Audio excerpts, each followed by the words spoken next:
Peace family, welcome back. Today we are finally going to get this thing started. First things first, we're going to be doing an oil change, charging the battery. Obviously you got to put the battery back in. Then we're going to do a once over of all the mechanical up in the front, and then once it's running we'll see if there's anything we need to adjust or tune up. I'm also going to be doing in the future my fuel filters. Today we're doing the oil filter as well. So the fuel filters, the air filters, and seeing what else we think we may need before I eventually get it off to the mechanic to do a couple more important things like fuel pump and things like that. So without any further ado, let's go. Okay, so just to give you guys an idea, oil filter's there, pan is here, the nut is just right there. We're gonna drain it out as much as possible, let it drip, and I'm just gonna be using one of these today. Nice portable oil drain pan. I can seal it up and then dispose of it accordingly. So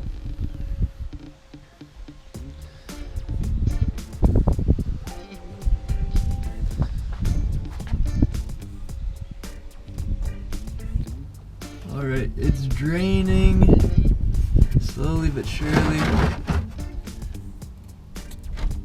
and it definitely wasn't that much oil. It wasn't anywhere near the necessary fill line on the dipstick, so not sure how much it's gonna be, but I'm curious to see. I'm just gonna let it drain for a while, and then we'll do the filter, and then we'll get the new oil in. So the old filter is still on because I can't find my filter wrench, so I might have to go get another one, but this is the new filter we're putting on. It's the Wix XP for the 7.5 liter. This is the premium filter. It was the only one they had, but it's the 51515 XP, and yeah, it's full synthetic media filter, so it's made for like longer service intervals of changing your filter. Yeah, I mean, oil filter's an oil filter, right? So we'll see how this one holds up. But yeah, I just want to let you know this is what I'm using. In terms of oil, we are using a 10W30. This is a synthetic blend. Obviously, these weren't made when synthetic oil was really a thing. This is a carbureted motor, but I figured one cycle of synthetic would help clean the engine out, you know, better than really any other solvent cleaner or anything there is. This is April.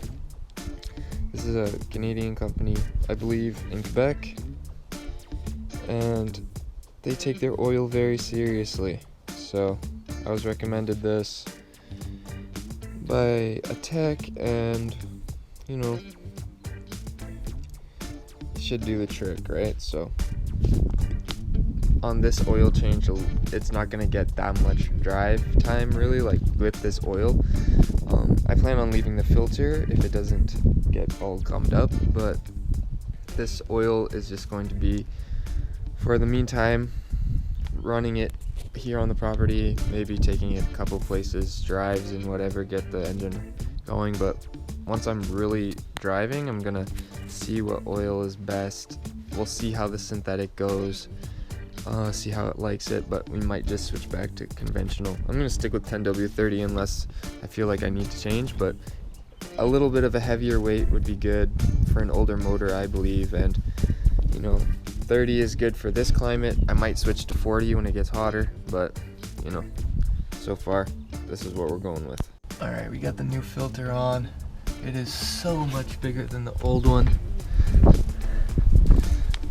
in terms of length and so everything really. This is an Eco Guard.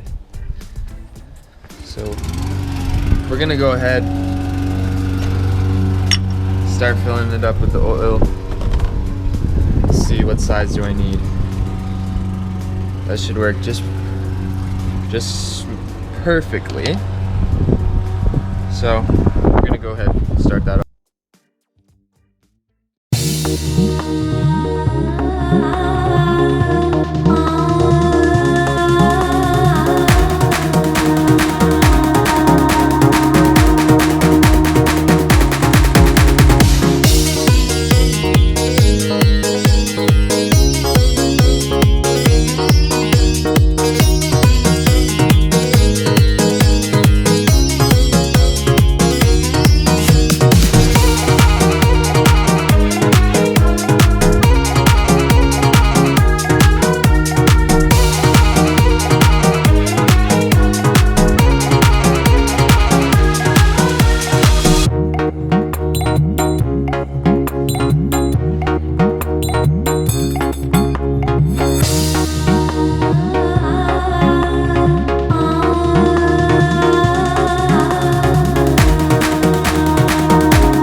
Alright, I'm just charging the battery because why not, right? Alright, let's see if the battery kicks on. Yep, there it is.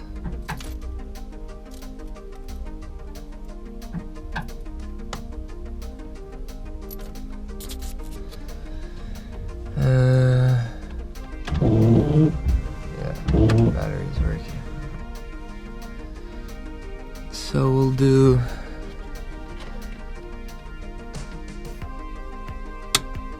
fuel pump on, rear.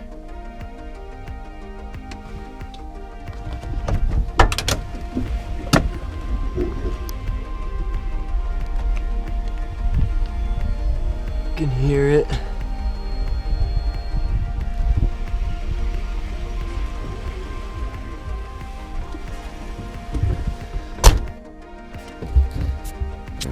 Prime it a couple times.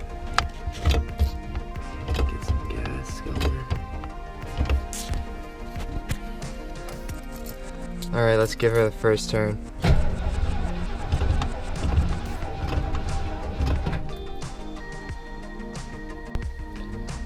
Alright, let's try that again. Couple pumps. Turn.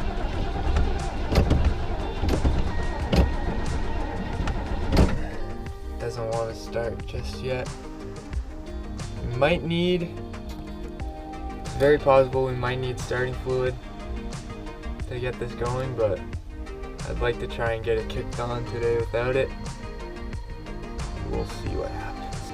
Alright, we're gonna give this another attempt without starter fluid. Cross your fingers.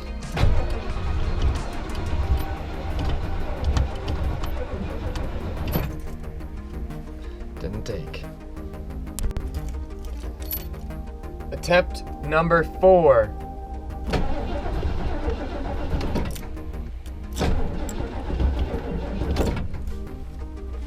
She really doesn't want to get going, man. Alright, I took the doghouse off so I could access the top of the carb, I checked the air filter as well. It's not super dirty, but I'm gonna change it anyway. But I'm just preparing myself in case I need to go get some starter fluid. But here's the block. Once again, everything looks pretty good, to be honest. Yeah. Good old Ford, baby. Anywho, last attempt before we just abandon this and get some starter fluid. Pump that. Oh! That was close.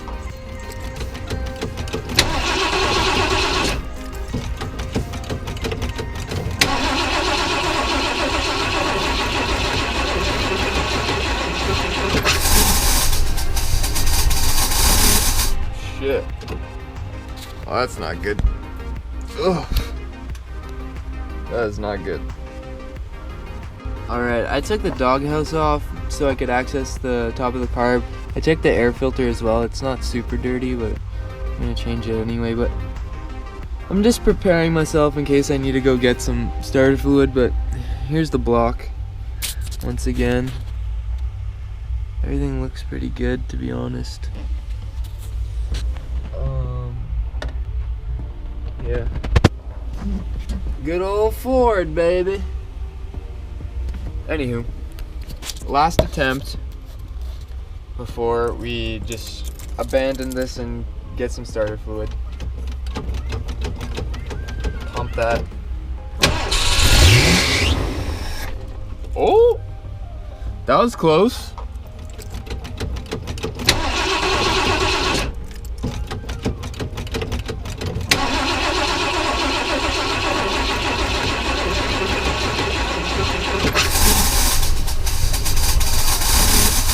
Shit. Oh, that's not good. Ugh. That is not good. Of course I got it started when I wasn't recording. It was I wasn't expecting it to turn over, you know, but I got it. Bit smoky, but she's running.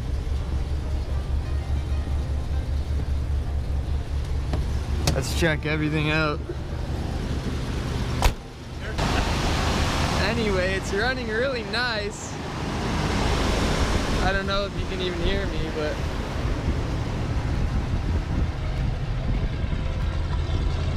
smoked a little bit out the exhaust, but that's just burning off the old gas. It's running pretty nice now. And I'm a happy guy. I'm gonna start this like every day pretty much when I'm working on it, just to let the engine run, because last season I didn't. I paid the price a little bit. So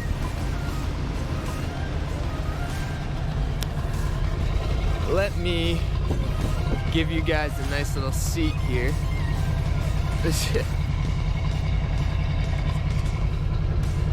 Let you in the blast zone. I'm gonna give them some drugs.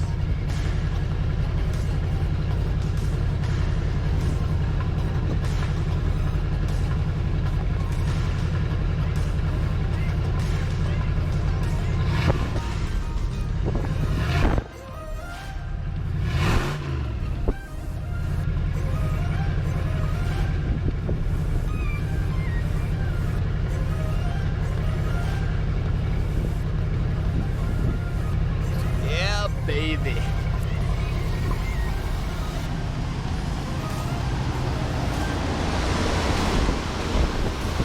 Sounds awesome. Running really smooth. I'm happy with this. Everything's pretty good. The only thing I noticed is from earlier this year, at the beginning of the spring season, I'm dripping a bit of transmission fluid. What seems from a line where just down there, a hard line meets a tube. I'm assuming it's just that. I don't see it coming from anywhere else, but other than that, everything's good. I'm gonna check my dip fluid, and then we're gonna shut this guy off. Where's the dip fluid? It comes up just to like just at the top of the arrow, so. All right. It's evening out. That's pretty much where it always ran. And temperature steady. I like where it's sitting at, being at just idle, so I'm happy with this. 3, 2, actually, let me turn the fuel pump off. Just kill some of the gas in the line.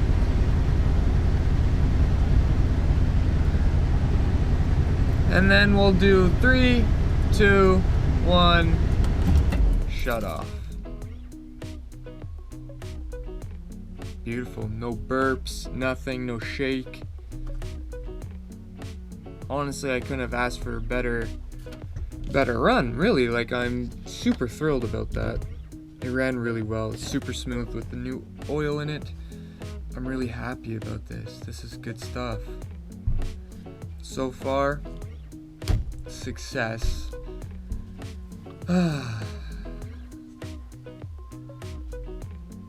Awesome, man. I'm really stoked about that. This is huge for me because I had a bit of trouble. If you've been around long, you might know, but I had a bit of trouble starting it up just before the end of last season. It was just bogging out, and assume is due to it being low on oil, and it just shutting itself off as a safety precaution. So the new oil's in. It's great. I'm really happy. The temperature was perfect. The oil pressure was perfect. It was running super smooth. There was like next to no vibration in here. It was awesome. I got some shots with the rev. Sounds great. And no bog when I turned it off. It didn't shake, which has happened before. Actually, when I test drove it, it happened, and he told me it was due to, you know, there being too much fuel in the line when I shut it off, blah, blah, blah, blah, blah. I don't think he really knew what he was talking about, but I'm pretty happy with this, guys. This is good news. So without further ado, I hope you enjoyed. Until next time, remember to keep love in your heart. Peace, fam.